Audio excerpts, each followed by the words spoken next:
Welcome back. AP రాజధానిపై Ambati కీలక వ్యాఖ్యలు చేశారు. తమ అధినేత జగన్ చెప్పిన మాదిరిగానే విజయవాడ గుంటూరు మధ్యనే కట్టాలని డిమాండ్ చేశారు. గతంలో 3 రాజధానులు అన్న మాట వాస్తవమే, కానీ ఓటమి తర్వాత 3 రాజధానులపై చర్చించుకోలేదని చెప్పారు. జగన్ సలహా ఇచ్చారు, వీలైతే చంద్రబాబు పాటించాలన్నారు. ఇక ఒక రాజధానికి కట్టుబడి ఉంటామా లేదా అనేది తర్వాత విషయమని చెప్పారు అంబటి. చెప్పింది జగన్మోహన్ రెడ్డి గారు చాలా స్పష్టంగా చెప్పాడు. చంద్రబాబు నాయుడు గారు చేస్తున్నది తప్పు. ఆయన చేయదలుచుకుంటే సింగిల్ రాజధానిగా పెట్టదలుచుకుంటే గుంటూరు విజయవాడ మధ్యనే 500 ఎకరాల్లో నిర్మించవచ్చని సలహా ఇచ్చారు. మేము 3 రాజధానులని చెప్పాము. అన్ని ప్రాంతాలు మాకు సమానం అనే ఉద్దేశంతో మేము పార్టీ ఓడిపోయాము. ఇవాళ ఇంకా దాని మీద చర్చ జరగలేదు. మేము 3 రాజధానికి కట్టుబడి ఉంటామా లేకపోతే ఒక రాజధాని కట్టుబడి ఉంటామా అనేది చర్చ జరగలేదు. చర్చ జరిగిందా నిర్ణయించుకుంటాం.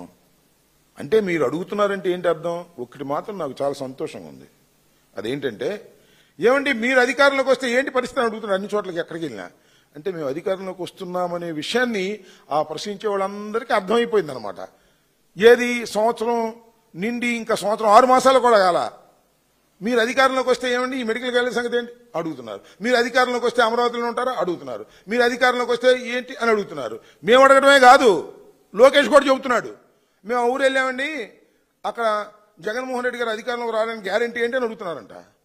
అందరికీ అనుమానం వచ్చేసింది. ఈ కూటమి ప్రభుత్వం 5 సంవత్సరాల తర్వాత ఉండేది కాదని, మళ్ళా జగన్మోహన్ రెడ్డి గారి అధికారంలోకి వస్తున్నారనేటువంటి భావన సర్వత్రా వినిపిస్తుందనే దానికి సంతోషం.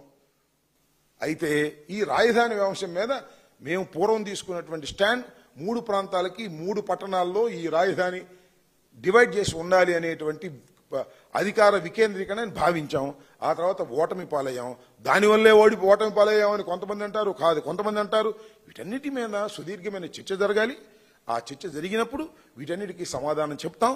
ఇవాళ ఎవరు చెప్పినా ఒకటి మాత్రం వాస్తవం, జగన్మోహన్ రెడ్డి గారు మొన్న చెప్పింది చంద్రబాబు నాయుడు గారు చేస్తున్నటువంటి అతి దారుణమైన 1,00,000 ఎకరాలు 1,00,000 కోట్ల కన్నా అది కరెక్ట్ కాదు.